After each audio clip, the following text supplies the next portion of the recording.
오더라. 아멘.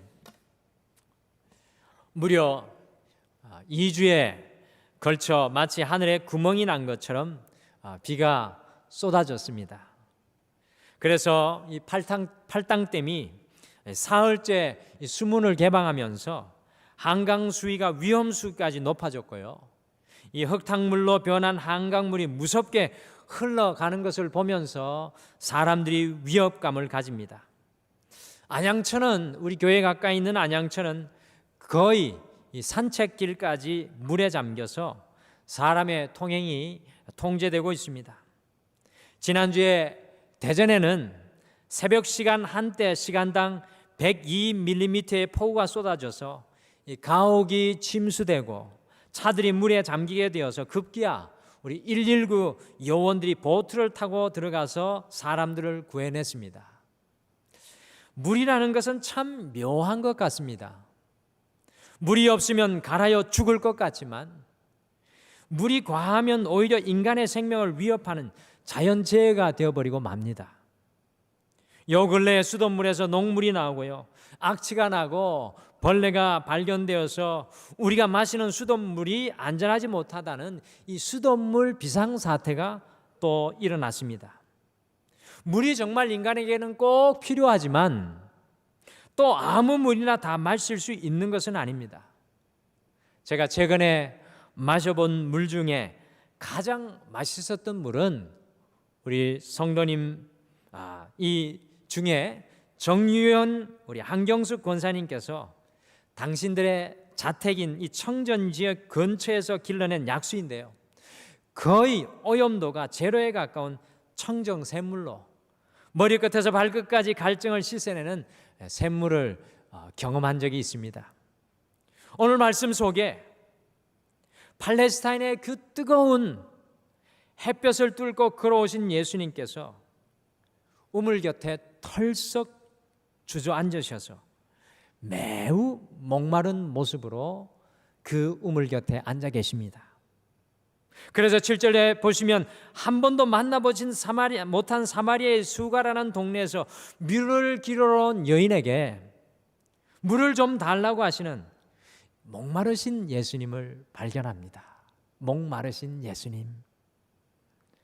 그러나 오늘 요한복음 4장을 우리가 읽고 또 읽고 묵상을 하면 정말 목마른 사람은, 오늘 이 말씀 속에서 정말 목마른 사람은 예수님이 아니라 오늘 우물가에서 예수님이 만난 이 여인이었다라는 것을 금방 발견합니다. 그리고 오늘 말씀을 읽으며 다시금 깨닫게 되는 것은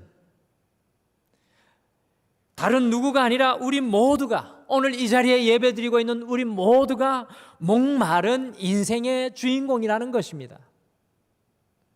모든 인생의 공통점은요, 인생이 목마르다라는 것입니다. 피곤하여 지쳐서 목마른 가람을 가지고 우리가 살아갑니다. 오늘 말씀을 통해 진정으로 목마른 사람이 다른 누구가 아니라 바로 우리 자신이라는 것을 발견하게 됩니다. 이런 우리에게 사마리아의 수가라는 동네의 이 여인의 간절한 외침이 메아리칩니다. 그런 물을 내게 주사, 그런 물을 내게 주사, 목마르지도 않고 또 여기 물 기르러 오지도 않게 하옵소서. 2000년을 메아리쳐 내려오는 소리입니다. 오늘 예수님은 인생의 우물 앞에서 목말라 물을 길어 올리는 이 여인에게 영원히 목마르지 않는 생수를 마시라고 말씀합니다. 오늘 말씀을 통해서 우리 예수님께서는 목이 말라 우리의 가람을 해결하려고 하는 우리에게도, 이 예배를 드리는 우리에게도 영원히 목마르지 않는 생수를 마시라고 말씀합니다. 오늘은 주의 성전되기 31번째 진정한 생수를 마셔라 라는 제목으로 세상 그 무엇으로도 채울 수 없는 인생의 갈증 속에 있었던 한 여인에게 진정한 생수를 마시게 하시는 예수님을 통하여서 우리 또한 이 인생의 갈증의 현장에서 진정한 생수를 마시고 살아가기를 소망합니다. 과연 우리가 어떻게 영원히 목마르지 않는 진정한 생수를 다가오는 한 주 날마다 들이키며 갈증의 현장 속에서 살아갈 수 있겠습니까? 첫째로, 진정한 생수를 마시기 위해 우리의 빈 우물 곁에 앉아 계신 예수님을 발견하십시오. 우리의 인생 속에 생수를 마시기 위해서 우리의 빈 우물 곁에 앉아 계신 예수님을 발견하십시오. 지난주에 함께 말씀 속에서 만나보았던 니고데모는요, 정치적으로 사회적으로 굉장한 영향력을 가진 유대인의 관료였습니다. 니고데모는 성숙한 종교인이었고요, 사람을 지도하여 이끄는 지성인이었으며 어디를 가나 모든 사람이 부러워하면서 인생의 모델로 삼는 성공한 사람이었습니다. 비록 한밤중이었지만 예수님을 찾아 나올 만큼의 용기도 있었고요, 영적인 가람도 그에게 있었습니다. 그러나 오늘 우리가 만나는 이 사마리아 여인은 니고데모와는 정반대로 멸시받고 천대받는 사마리아 여자였습니다. 이 여인은 자기의 명함조차 만들 수 없고요, 이름조차 내어놓을 수 없는 그런 여인이었습니다. 이 여자는 다른 사람들의 눈을 피해 우물을 기르러 나올 수밖에 없었던 부끄러운 인생의 여자였습니다. 니고데모는 밤에 예수님을 스스로 찾아 나올 수 있었지만 이 여인은 도저히 스스로 예수님께 찾아 나올 수 없는 그런 여인이었습니다. 그런데 놀라운 말씀이, 우리를 감동케 하는 말씀이 오늘 우리가 읽은 성경 구절에서 발견됩니다. 저는 다른 어떤 구절보다 요한복음 4장에서 이 말씀을 읽고 마음에 감동이 되었습니다. 같이 요한복음 우리 4장 4절 말씀, 정말 짧은 말씀인데요, 같이 읽겠습니다. 요한복음 4장 4절 한 목소리로 다 같이 읽겠습니다. 시작. 사마리아를 통과하여야 하겠는지라. 영어로는 이렇게 되어 있습니다. Now she had to go through Samaria. 지금 반드시 사마리아를 지나가야만 한다는 강력한 예수님의 의지가 담겨 있습니다. 아주 짧은 구절이지만 이 구절 속에는 2000년 전에 모든 삶의 장벽을 허무시고 넘어가시는 우리 예수님의 모습이 그대로 담겨져 있습니다. 예수님 당시에는요, 예루살렘에서 북쪽 갈릴리로 갈 때는요, 유대인들이 이 지름길인 사마리아로 통과하여 지나가지 않고 요단강을 한번 건너서 동쪽 위쪽으로 올라가서 다시 한 번 더 요단강으로 건너서 의도적으로 우회하였습니다. 그 이유가 무엇인가 하면, 비록 사마리아 사람들이 오래전에는 같은 이스라엘 백성들이었지만요, 그곳에 이방인들이 들어와서 이스라엘의 순수 혈통을 잃어버리고 혼혈족이 되어버려서 유대인들은 사마리아를 거의 이방인으로 취급하고 불결하게 생각하고 또한 무시하고 그들을 상종하지 않았습니다. 그래서 어떤 유대인의 랍비 기록에 보면 이런 기도가 실릴 정도였습니다. 하나님 아버지여, 하나님이 이 세상 사람들을 부활시킬 때 사마리아 사람들은 하나도 일어나지 못하게 하옵소서. 얼마나 유대인들이 사마리아 사람들을 증오하고 멸시하였는지 모릅니다.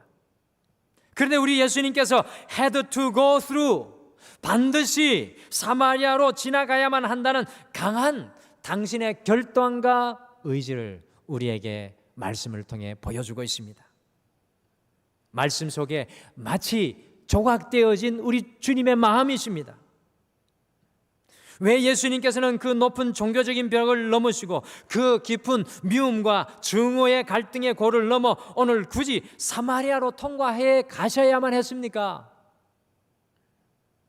그것은 바로 거기에 인생의 심각한 갈증을 경험하고 있었던 한 여인이 있었기 때문이었습니다. 마셔야 할 생수가 꼭 필요한 여인이 있었기에 사마리아로 통과하여 우리 주님께서 오늘 지나가시는 것이었습니다. 2000년 전에 남성과 여성의 성차별의 벽도 넘어서 그 여인에게 우리 주님께서는 오늘 나아가고 계십니다. 니고데모는 스스로 인생의 갈증을 가지고 주님께 찾아 나올 수 있었지만 인생의 갈증을 가지고 주님께 찾아 나올 수 없는 그 여인을 향하여 주님께서 오늘 사마리아로 가시는 것입니다. 그런데요, 유대 지역에서 사마리아로 통과해서 가는 길이 제가 성리순례를 통해서 가보니까 정말로 가파른 산지길입니다. 그 산길을 우리 주님께서 아침 일찍이 일어나셔서 그 뜨거운 팔레스타인 길을 걷고 또 걸어서 이 사마리아의 수가성 우물가에 도착한 예수님, 지칠 대로 지치고 갈증이 날 대로 갈증이 나 그 우물가에 그저 풀썩 주저앉은 우리 예수님, 그 여인이 오기 전에도 지쳐서 갈증으로 주저앉아 계신 우리 예수님을 오늘 이 우물가에서 발견합니다. 과연 누구 때문에 이곳에 오신 것입니까? 그 사마리아 여인 때문에 이곳에 여기까지 오신 것입니다. 예수님의 턱까지 차오른 갈증은 이 여인을 위한 것이었습니다. 제가 영국에서 공부하면서 7년 이상 살 때 참으로 힘이 들 때가 많았습니다. 그렇게 물가가 높을 줄이야 이야기만 들었었는데 살다가 보니 정말 피부에 와닿을 정도로 온 가족들과 어느 누구의 도움 없이 살아가다 보니 아내는 나가서 전업으로 일을 해야 하고 공부하는 저 역시도 시간만 나면은 일할 수밖에 없었습니다. 한 달에 120만 원 가까이 하는 집값을 마련해야 하고 생활비를 벌어야 하고 공부를 해야 하고 또한 교회 사역을 하면서 낯선 땅에서 때로는 인종차별을 받으면서 어떻게 살아갈지 매달 매일이 참으로 목마르고 피곤한 삶이었습니다.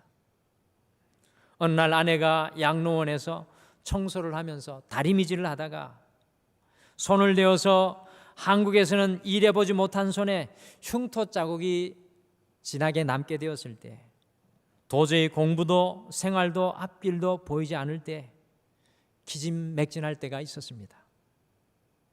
한국에 오고 싶어도 비행기 값이 없어서 오지 못하고 날마다 육체 노동으로 초췌해져 가고 있는 어두워져 가는 아내의 얼굴을 볼 때 모든 것이 텅 빈 것 같고 공허와 아픔을 느낄 때가 있었습니다. 그런데 마치 인생의 빈 우물 앞에 털썩 주저앉아 한치도 움직일 수 없을 그때 제 인생의 빈 우물가에 주님께서 앉아 계신 것을 발견하게 되었습니다. 그 주님을 발견하고 그렇게 눈물이 날 수가 없었습니다. 빈 우물에 나와 함께 앉아 계신 그 주님을 발견하고 그렇게 위로가 될 수가 없었습니다. 가라고 목마른 내 인생의 일순간 하나님의 충만하게로 채워지는 놀라운 은혜를 경험하게 되었습니다. 세상의 공허한 목마름 때문에 세상의 쾌락과 세상의 학문을 찾아 헤맨 한 청년이 있었습니다. 그런데 그가 마침내 자신의 빈 우물에 앉아있는 그 예수님을 발견하고 예수님 앞에 무릎을 꿇고 이렇게 고백했습니다. 주님, 당신 앞에 무릎 꿇기까지는 내게 참 평안이 없었습니다. 주님 앞에 무릎 꿇기까지는 내 인생에는 참 평안이 없었습니다. 바로 그 사람이 성 어거스틴입니다. 사랑하는 성도 여러분, 우리 주님께서는 빈 우물 앞에 목마름으로 서 있는 우리 옆에 어느새 오셔서 앉아 계십니다. 아니요, 우리가 우리의 빈 우물 앞에 서기도 전에 주님께서는 그 자리에 앉아서 우리를 기다리고 계십니다. 이번 한 주 우리가 이 사마리아 여인처럼 우리의 빈 우물에 앉아 계신 그 주님을 믿음의 눈을 열어 발견하신다면 여러분의 그 빈 우물 속에 나와 함께하여 주시는 그 주님을 발견하신다면 인생의 가람 중에도 주님이 주시는 진정한 생수를 마시며 살아가는 여러분이 될 줄 믿습니다. 이번 한 주 내 인생의 우물가에 이미 와 계신 그 주님을 발견하시기를 간절히 축복합니다. 둘째, 진정한 생수를 마시기 위해서 내 남편을 데리고 오라는 주님의 말씀을 들으십시오. 우리가 진정한 생수를 마시기 위해서는 오늘 내 남편을 데리고 오라는 우리 예수님의 말씀을 들으셔야 합니다. 오늘 예수님께서는 이 사마리아 여인과 인생의 빈 우물 앞에서 영원히 목마르지 않는 생수 이야기를 하시다가요, 이 여인이 정말 보이고 싶지 않고 이야기하고 싶지 않는 찬물을 껴는 말씀을 하십니다.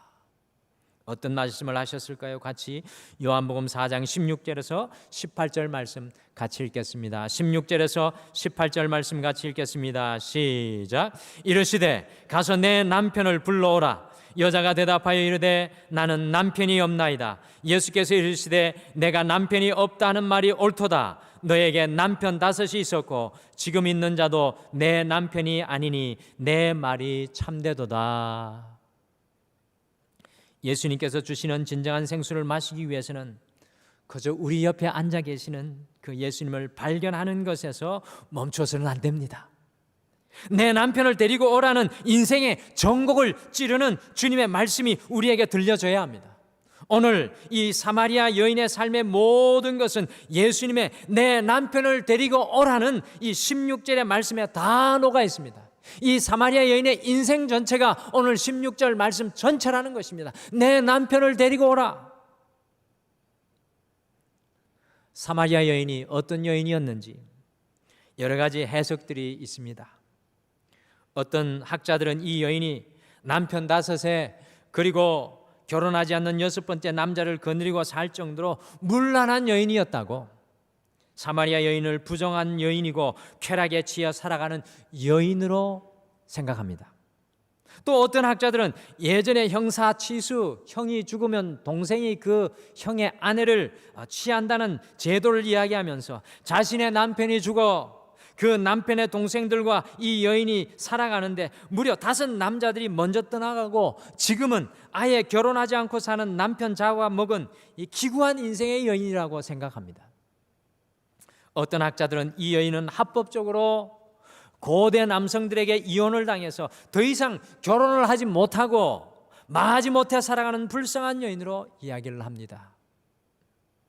어떤 삶의 모습이 진정한 사마리아의 모습, 여인의 모습이었는지 우리는 사실 확실하게 알 수가 없습니다.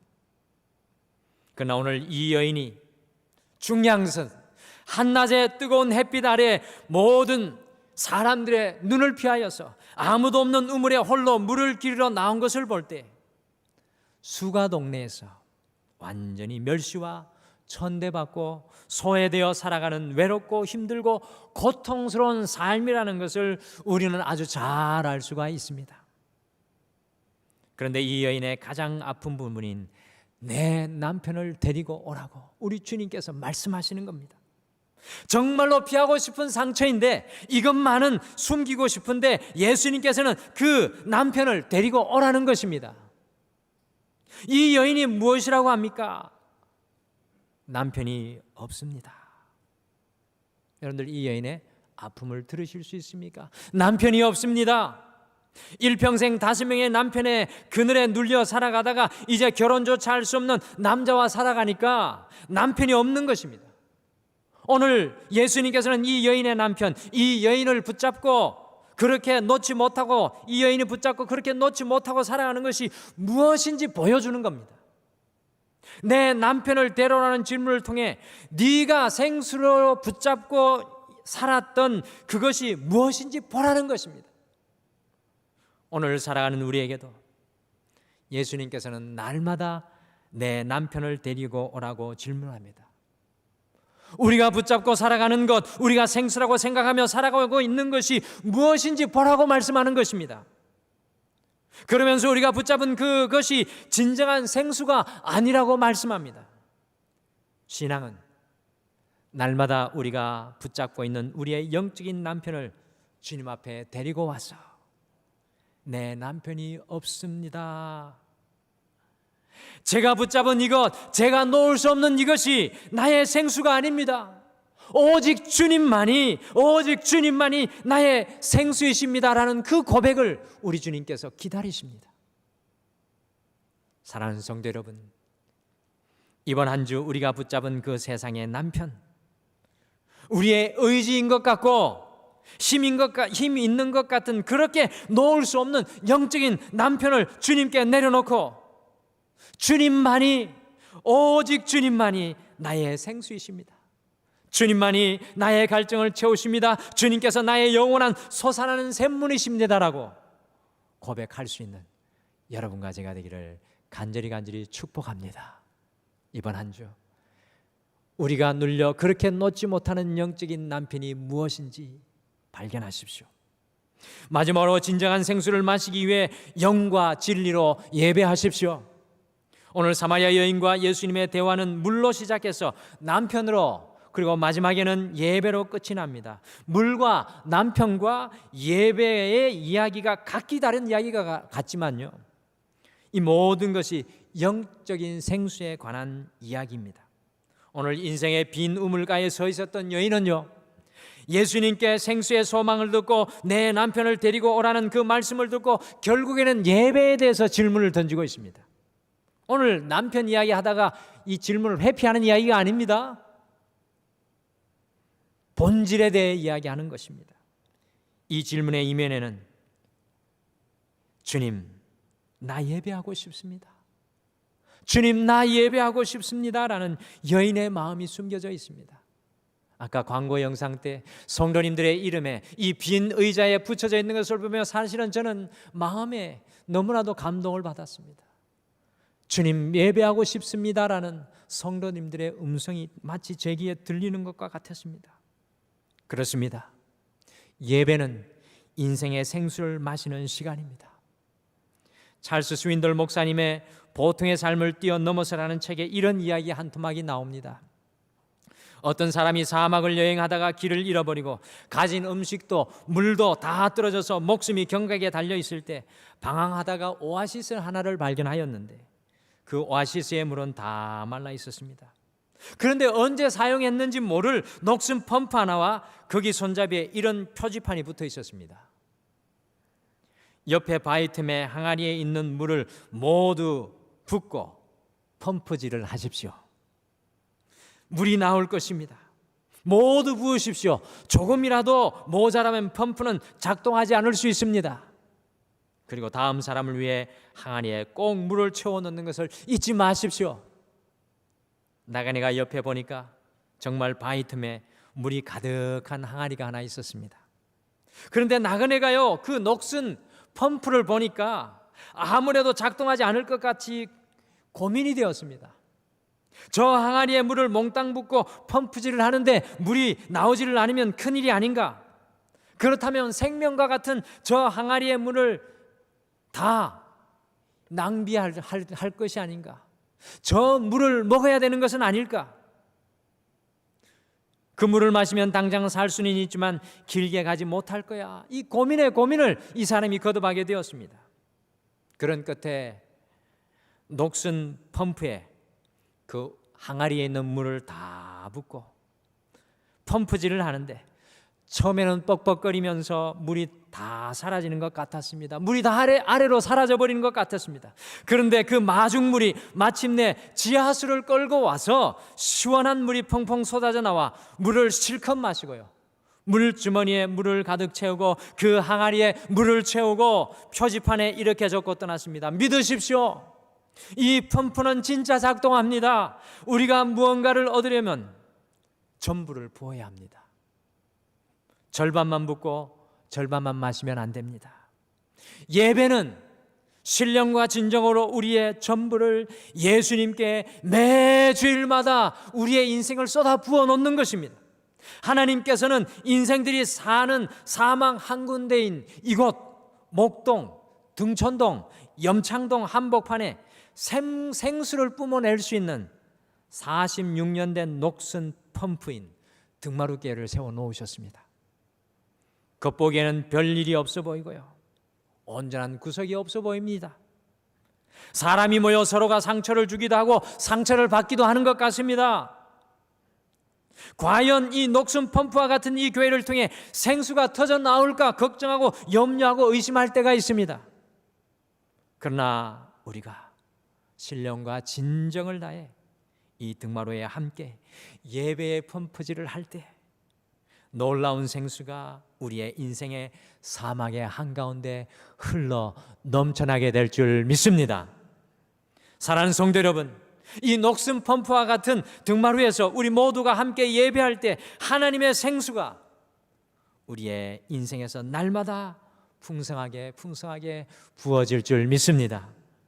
그러므로 예배를 통해 우리 성도님들이 믿음과 사랑과 헌신의 마중물을 부으십시오. 이 매일 이 주일마다 내 인생의 마중물을 주님 앞에 부어드리십시오. 놀라운 생수가 이 예배를 통해 우리에게 채워줄 줄 믿습니다. 오래전에 캘리포니아 해변의 한 소녀가 자살을 하려고 절벽 꼭대기에 섰습니다.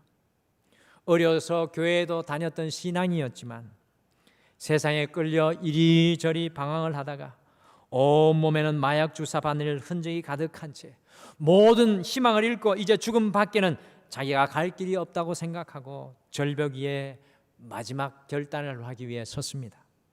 그 순간 절벽 저 아래쪽에서 한밤중에 무슨 소리가 들려오는데 그 소리를 도저히 무시할 수가 없어서 그 소리에 마음이 끌려서 골짜기를 따라 해변 아래로 내려갔습니다. 그런데 그곳에 아무것도 없었습니다. 그런데 그 순간 그것이 자기를 부르시는 하나님의 은혜의 파도 소리였다는 것을 깨닫고 그 자리에서 빈 우물가에 서 계신 주님을 만났습니다. 다 팔아버리고 마지막 남은 기타 하나를 부여잡고 노래를 부르기 시작하였습니다. 그때 지어진 노래가 저의 청년 시절에도 아마도 우리 성도인들의 청년 시절에도 많이 부르며 은혜를 받았던 찬양입니다.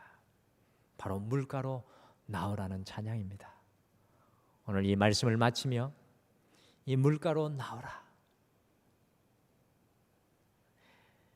곧 나오라, 내게 오라, 내 목마른 것을 내가 채우리라. 어둠에 헤맬 때 흘리던 내 눈물, 그 눈물을 위해 내가 죽었노라.